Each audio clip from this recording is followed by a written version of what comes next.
brothers. Out to boys hawajui their dads, they are our brothers. Out to a government that doesn't care after elections, we are not treated as others. This goes out to keep it lit cause only a rising smoke that gathers. Out to those people who take less hadi wanafanya zile Rolling Stone most haziwezi gather. Out to a government that talks big lakini kifika kwa implementation it stammers. Jesus na the 12 disciples walikuwa fishers of men, lakini vile pastors wana insist on kupanda mbegu utadhani walikuwa farmers. Education is the best teachers hatuwezi learn. Education system imetuprogram kuwa crammers. To all women wamekataa ku take care of their kids. Watoto sasa wanapata inspiration kwa hip hop za Eminem. Ona sasa martial mothers. Politicians wangekuwa na jali what we share. Then parliament ingekuwa na headphones na sio speaker. Mchana wanalala bunge na usiku wanataka night allowance. Hatred ni more, love ni rare. Wakristo ndo mko na chuki sana. Ironically, some of your favorite books iko in the books of Romance. Truth iko na arrogance. RIP our fallen soldiers. Huku Kenya of life's importance. Huko State House wasikudanganye na words. Hawataki kwenda heaven, wanaogopa kwenda hell. Body language can tell. Sijuzi muliona small fish akibreak the law anakujiwa, lakini big fish akibreak the law Nurdin Haji. Masaya Kura wako very busy. But yeah, okay.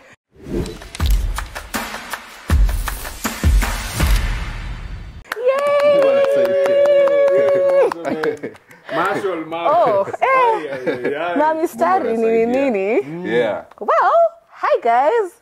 Welcome to this other... Okay, let's do this again. Actually hata si mistari kupotea, nilikuwa nasikia kucheka. Nini nakuchekesha? Because nilikumbuka Nakuru. Like nilikuwa nataka kusema kwa mfereji hakuna maji, lakini Masaya Kura wako very busy kutap talent. Siliona Aviator Governor alifanya. Aviator Governor. Oh my God. Yeah, right. So, welcome to this amazing episode of Off the Record. Off the Record. That's it, eh? Yeah, and tuko hapa joined by Msanii. Yeah. I'm just going to call you Msanii because what you do is art, right? Yeah. Yes, Willie Oeba, welcome to Shukran. the set. Asante sana. The chief injector. After very many emails, Yeah. my people talking to your people. Finally, Mama, we made it. Very nice. One of my favorite pieces, by the way. Mama, we made it. Yes, I really like Mungu it. anasaidia. Anyways, congratulations. Thank you. Kwanza unakafiti. Asante. Kona mtu. Lol. Anyway, but yeah, congratulations on your award. Asante. Yeah. What was the name of your award again? Your pals? Which one ziko mingi? Okay, your pals. Sorry, the most Pals. recent one. Yeah. Pole basi. Hiyo ni positive influencer pan-Africanist of the year. Can you tell us what that entails? Big one. That entails people who have been using their platforms to create positive change. Okay. And that is so kwa Pulse Awards, there are only 2 Pan-African awards. So that one, positive influencer, na ya tech, ya Pan-African Tech Award. So hiyo Nigerians, Ghanaians, so all of Africa were voting. Hey, Sipole, congratulations. Thank sir. you Big so time, much. big Asante. time, big time. Yeah. Who is the chief injector? And his injection, yeah, of course, imemweka hapo. Yeah. And hey, man, you've been big. I mean, we'll get to it, giving us a trail of your poetic journey up to now. Yeah. But something imekuwa stand out far from matatu injection and whatnot. You've been even injecting ukiwa majuu. Yeah. I think last week but one ulikuwa Milan, Yeah. Doha. Yeah. First of all, what was that two about? Yeah, alafu nani ufinance hizo trips? Na hela zipo. Kidogo tuambie because Wewe kwenda Poetry inalipa, naka kama nateseka. hey bro, we're sorry. So I've been doing poetry for the last 10 years. Yeah. Actually, I'm celebrating 10 years. I'm marking 10 years as a spoken word artist. And I started using poetry for social change in 2017.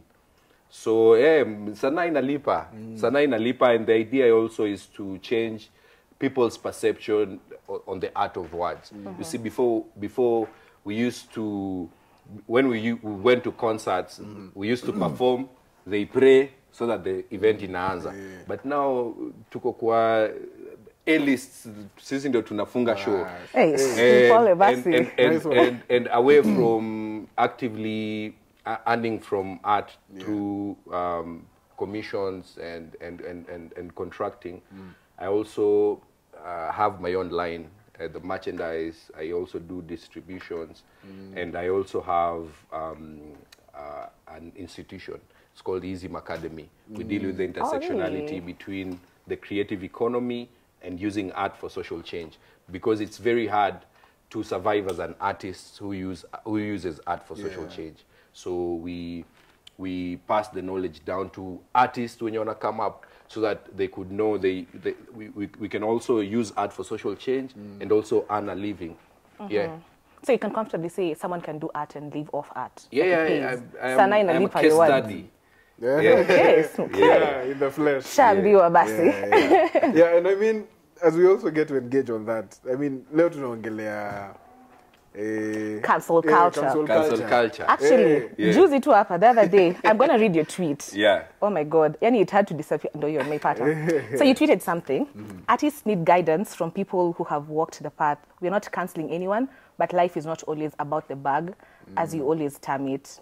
Watching the MPs and the executive dance to Anguka Nayo was mockery on a whole new level. It's not about Wadagli's, but the song represented during protests. Yeah. Yes, so people came at these artists because of performing Anguka Nayo time Mashujadi. Yeah. What's your take on that? Do you think they should be cancelled? I don't think they should be cancelled. Rather, they should be guided. And what they did, personal view, was unsolicited. Not because they performed hapo, because what the song represented during protest. Na hiyo ndio ilikuwa kama revolution song ya they did not do it kama ngoma ya protest. People made it about the protest.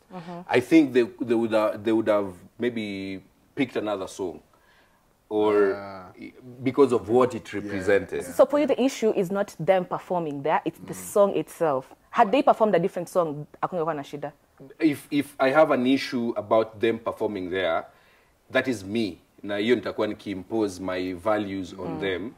I don't think I want to walk that path. Okay. Obviously, I wouldn't dine with the oppressors, but you know, if I have a hard stance, because they are youngings, if I have a hard stance on them right now, vile wameanza, it wouldn't be a good picture. But moving forward, if I was in that position, for me, I wouldn't. I was contacted to do a piece for this Mashujaa. Oh, ulikuwa uko Mashujaa? Okay. Alafu? To do to compose a patriotic piece, but I declined because I stand kwa virtue zangu.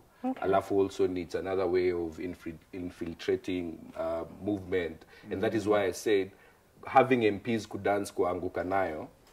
It was just mockery. It's not that on a mind your music. What does it represent on a national holiday? So we always have kina Eric Wanaina, kina Juliani performing maybe patriotic songs. But Anguka Nayo ilikuwa tu kumok, or maybe mocking the DP because alikuwa na Anguka Nayo at the time. Yeah, and you could you could read into it. But if it were me, I wouldn't do that. But we are not supposed to cancel them. Let us guide them, because the same Kenyans ndio wali make Wadagli's what they are today. So I believe they can be teachable. Let us guide them rather than cancelling them. It doesn't help. I mean, I hear you, but you just said here, sanaa inalipa. Yeah. So, I mean, it's about the bag. At the end of the day, much as you're saying, it's not always about the bag. Yeah. But as you said, they're just young artists starting out. Then they've been contracted to come and do like a big, for them, that's a big deal, because they're performing such a huge platform. Definitely, they need the money, guys, right? But sustainability for how long? You can get the money long haul, because this is a long game from the people who made you. Okay. If it were not for the people online and the actual people, when they were killed, with the same oppressors wenye hao wanaenda kuserenade, how wajali Wadagli's, wanajali the audience ya Wadagli's, but now the audience now ataki hawafanye hiyo kitu. Yeah. So there's a thin line also between interests na bag. Yeah. Interesting. And it seems like you're speaking from experience of some sort. I mean, you've been doing this for 10 years. Yes. So in some level, and if anything, stage imekuwa get more prominent. Yeah. You will insist stage ulikuwa unapanda 2012 2018, 2017 is the same one unapanda. I mean, dude, you've been doing pieces Italy. Yeah. And so, I believe pia umekuwa proper bait for cancel culture. Yeah. Because everyone, especially with what you do, Yeah. civic advocacy for social justice and everything. So, with the attraction of cancel culture, from whatever corner, from whoever, from whatever age group, how does Willie Oeba go around it? And I think, if at all ingekuwa inaku affect, ungekuwa unaendelea. So, what still gives you that grit and sort of assertion ya kuendelea and everything? Yeah, I always say consistency is the only thing failure can keep up with. Oh. I was almost shot in 2017 for mistaken identity. I was doing Unafanana na nani poetry. Oeba? Unafanana na nani? Sisi mistaken identity.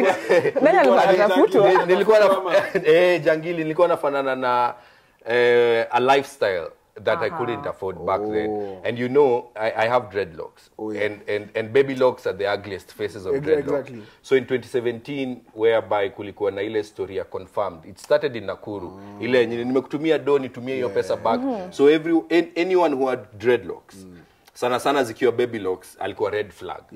So I was manhandled na polisi. Ilikuwa very crazy. I was almost shot because they were looking for a gangster na apparently nilikuwa na fit hiyo match. Then I started doing pieces on social justice. And I say when a gun is put on your head, that moment, your whole life flashes in front of your eyes. And if they don't kill you yet, then you live as a man who has nothing to lose. So I started doing pieces to amplify voices because again, if we stop writing or using our art, then what happens to people who cannot hold the pen? So every time that I get cancelled or every time that maybe an offer comes in that inajaribu ku mess with my philosophy and what I believe in, I get back to remember why I started doing what I do. Why? I've been cancelled a lot by the same people now when you wanasema total overhaul, by the same people when you wanasema hii regime iende. They cancelled me in 2020 when I did Dear Mr. Deputy President and Dear Mr. President.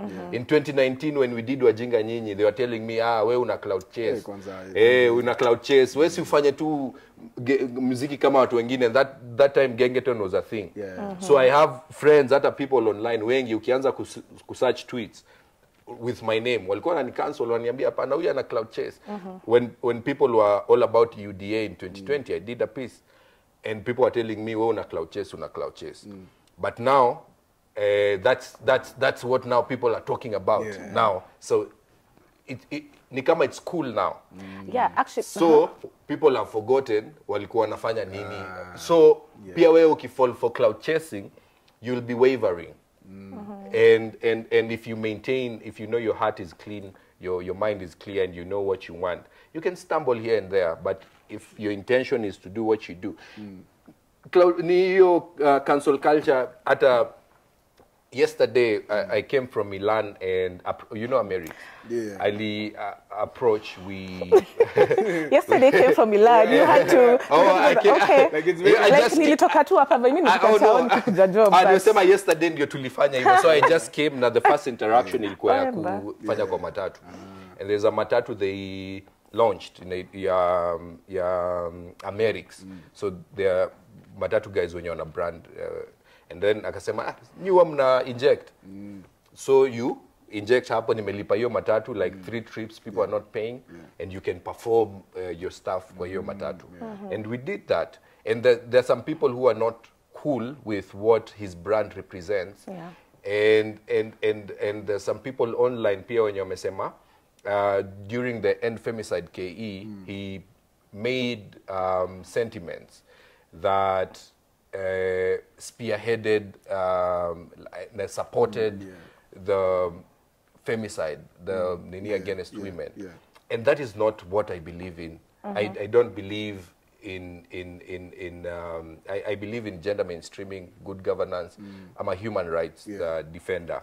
So when I went to inject kwa yo gari ya Americs, is on the grounds that we are fighting the same thing. We are fighting the same battle, and the same battle is bad governance. And I was not privy to the tweets he made and femicide. And because Amerix is the guy who started your story ya kusalimia my MP na nini na nini na nini. So there are people wenye wame and also it's on brand placement also, and how you perceive things and how you see things. So vile nilikuwa naenda kuinject kwa hiyo matatu, vile nilikuwa naona that collaboration with Amerix is like on a normal day, what I do on a normal day. Just on this day, they're launching this car, and I am injecting on this car. And also, I did performances on gender mainstreaming on the same car. Okay. So if anything, having Brian Silways performing with an Amerix t-shirt about gender mainstreaming should be a win. But also, I get where people are coming from when you wanasema, no, this is platforming someone who was spearheading, proponent for Nini. I also get that and get where it's coming from, and I'm not privy to that. And if kama kuna hiyo sentimentally make, I would look at it, see it, and have a chat with him. So as you're speaking right now, people know what I stand for. Social media is buzzing. I know it's not. Yeah, I mean, I wanted to ask you, like, saa zingine it's difficult because sasa, for example, Safaricom wanaweza kuja waku as a brand, they want to work with you. But kuna time pia watu walikuwa na cancel Safaricom, sijui. Mwirigi was cancelled for Mwirigi, exactly. So I wonder, how do you make that right decision? Because as zingine, as you see, these are individual platforms or brands that at the end of the day pay you to work with them for collaborations. But then there's this association they have, like the public perceive them to support certain things that maybe you don't support. Will you turn down an offer for that? It depends with your values. Ama we are talking about me. Yeah, you as Willie. Kwani tunaongelea nani? Okay. So for me, ina depend na how Kenya na try to achieve na hiyo platform. Now it depends with the values, and if it is ni kama I have dreadlocks.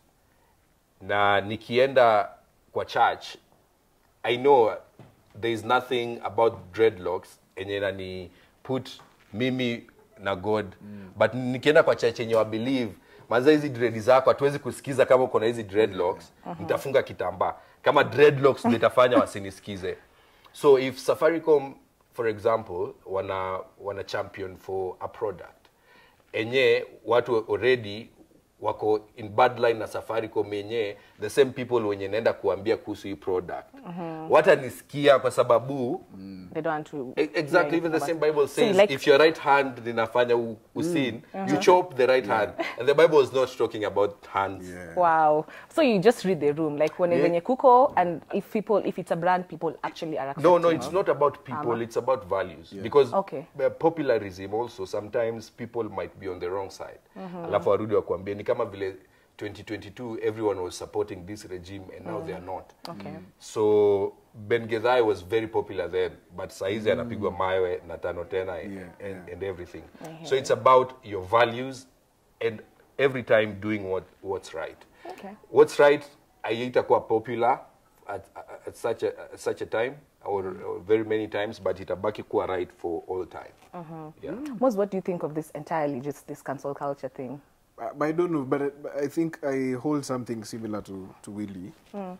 It boils down to your values and principles. Because if at all, if I need to take out anything that will capture or will get public attention, I must have scrutinized it myself. Kujua, this is what I stand for whatever ramification it might bring. If it will bring praise and glory, fine. If it will bring ridicule, fine. So that also reflects in the entire scope of cancel culture. If someone genuinely and truly stands for something, I don't see any point of, giving them some level of flack. The same way, pia mimi, and I think it also gets to me to the point of, even despite the ridicule, it won't still get to me. Your opinions won't change whatever I stand for. And I think it just, the anchor should be, does this go hand in hand with your values? Does it complement your principles? Like, for example, right now, America is one of the biggest influencers on Twitter. He has like 2 million followers. And he receives half love as is hate. And we have so many diversionary and mixed reactions about associating with Americs, right? Yeah.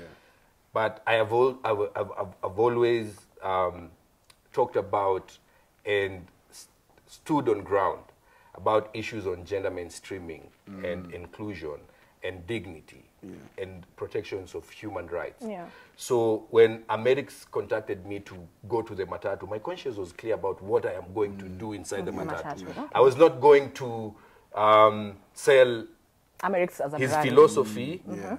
assuming that is what he sells, because I'm not privy to him supporting the femicide. I'm not, So I was going to talk about good governance, and also we did pieces on gender mainstreaming in the same matatus. And I think for a sane mind, for someone who has some level of sanity, so of course social media has some crazy people who can't reason. But I mean, for a sane person, and that individual knows what Willie does. And okay, I know Willie is strong on this particular thing. So for whatever partnership Willie will have, I mean, with a sane eye, I'll be like, okay, I see Willie is still partnering with this person, but still bringing out the So very that means thing I that can partner with as you the please. regime As you please. to spearhead good governance. As you please. By the way, actually, Exactly. Cindy, As you please. Bora tujue the You don't potential risks that brings, and bora tujue, this will never change with me. This will never bring any difference in my mindset. I don't know, I feel like nowadays people are so quick to cancel people. Like, it's like one wrong move and you're cancelled. Watu hawana time yako. But I tend to think, Tunashukia hapa. imagine, like, unaweza sema kitu so innocently and people cancel you. I don't know, it's crazy. Msini cancel, tafadhali. Msini cancel. No. I know, right?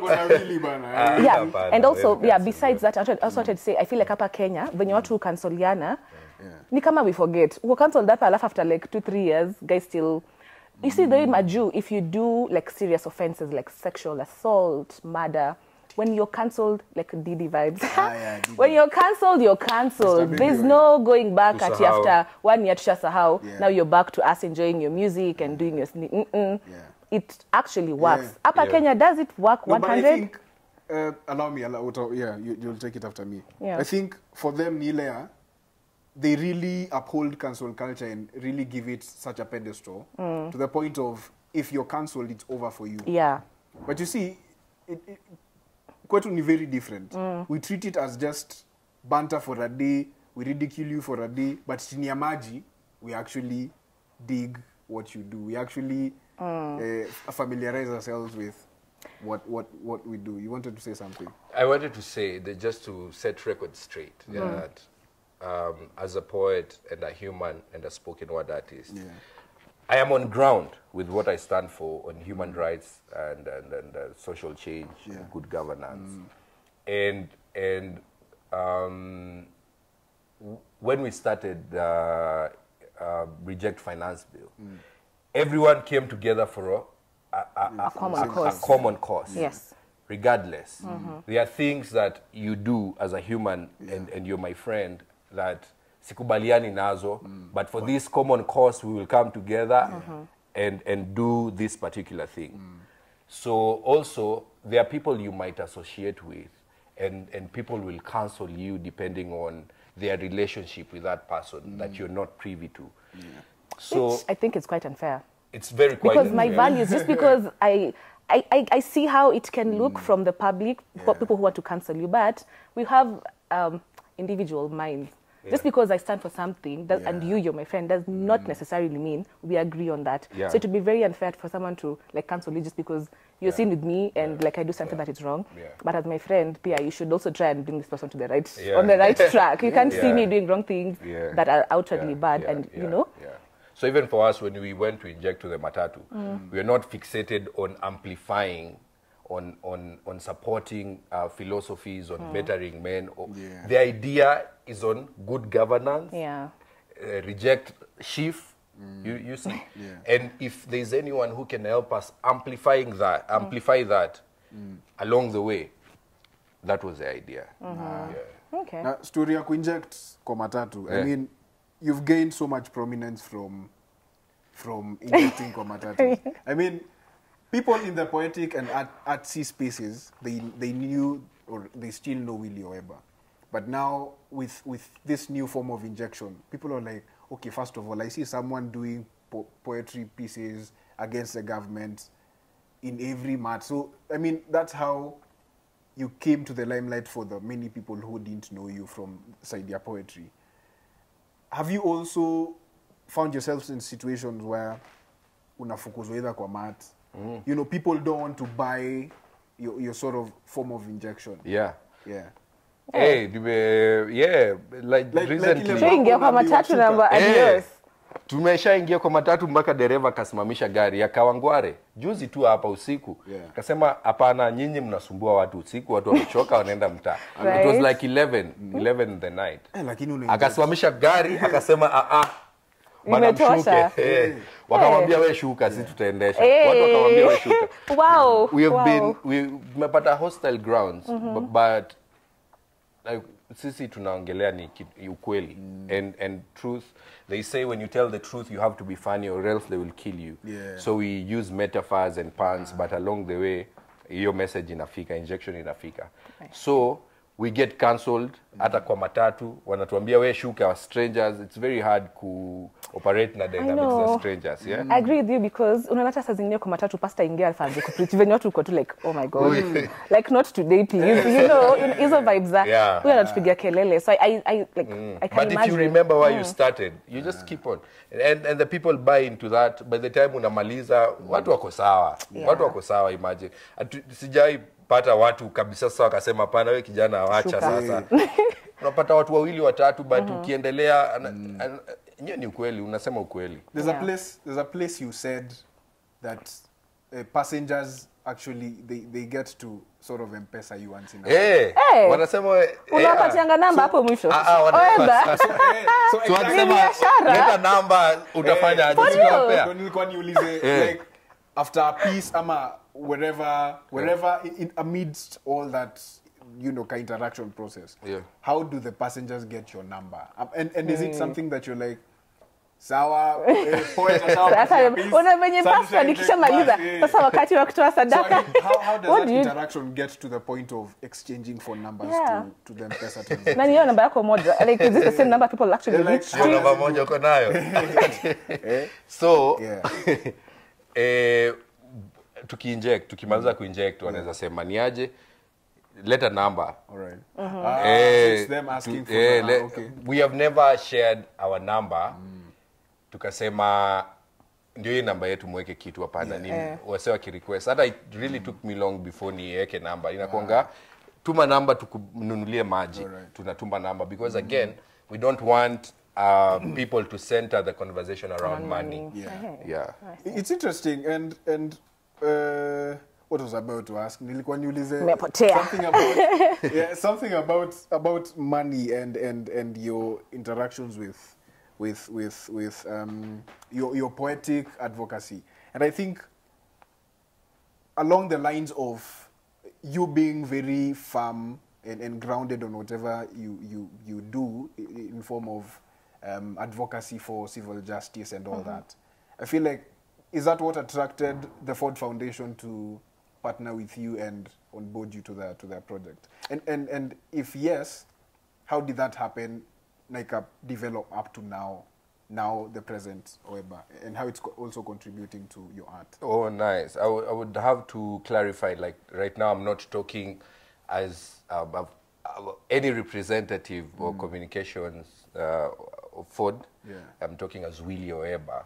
And Ford does fellowships every year, whereby they pick up to, like our cohort has 26 people, and it's the Ford Global Fellowship. So they have been doing it since 2020. Wawira Njiru is a Ford Global Fellow, the one, she does food for education. And every year we do a written application, so you are shortlisted with a certain group of people, and then you're invited to apply. If you pass the shortlisting, then you do a written interview, like 50 questions. And then after a month, if you pass that stage, you do oral interview, East African, and then you do a global interview. So if you succeed, then you're a Ford Fellow. And Ford picks in all the regions that they operate. Indonesia, we have fellows from Indonesia, Brazil, South Africa, Kenya, Nigeria, Tanzania. So it's very competitive, and the success is 5%. If you're nominated, success is 5%. So it is through my works on reducing inequality and promoting the opening of the civic space that I got to be a Ford Fellow. How has that contributed? I mean, the partnership. How has it contributed to your poetry up to? Nice. I am always so there's a whole cohort of other fellows from different regions. Poets as well? No, not poets. So they pick individuals in different beats. Like we have lawyers, we have engineers. Most of them, even in our cohort, are professionals. So in whatever field, in whatever sphere. So it's just that I happen to be a poet. So we have networking, learning from different leaders. So it's a leadership masterclass. It's a leadership fellowship. So just learning from other fellows and exchanging also with Ford and other fellows. That's something. Kuna kuangana kitita hapo pia. Anacheza chini na story, anajifanya kama you don't know what we're talking about. Because the selection you got was in March this year. Yes. So I mean, does this money also get to your pocket? And has it also amplified your travels? Because I mean, we've seen you abroad over a couple of times. Yes, nilikuuliza nani ufandizi travels umekata umesema ni sana inalipa. Has it also contributed to your financial, muscles ever since then? So that the stipend, as is also in the website. Right. So it's personal. It's non-attached. It's also just in line with enabling me as a leader to continue with my work and to develop my work as a leader. Okay. Yeah. You want to post about some event? You have an event coming up? Yes, I have an event.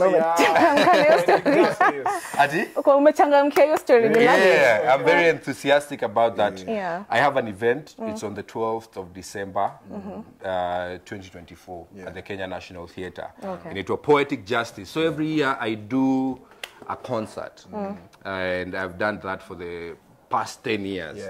And this year I go in Nairobi. I'm marking 10 years as an artist. I'll be having other dope artists. We have Tumewalk Journey now, performing also. That's amazing. You guys should come. Utakuja? Come. On camera. I love poetry. Thank you. I do poetry, so ndakuja. Acha mimi nitakuja. Mmeniangalia wote ni kama mbona sisi mimi nitakuja. Kwanza mimi nikumbuke kitu as we close.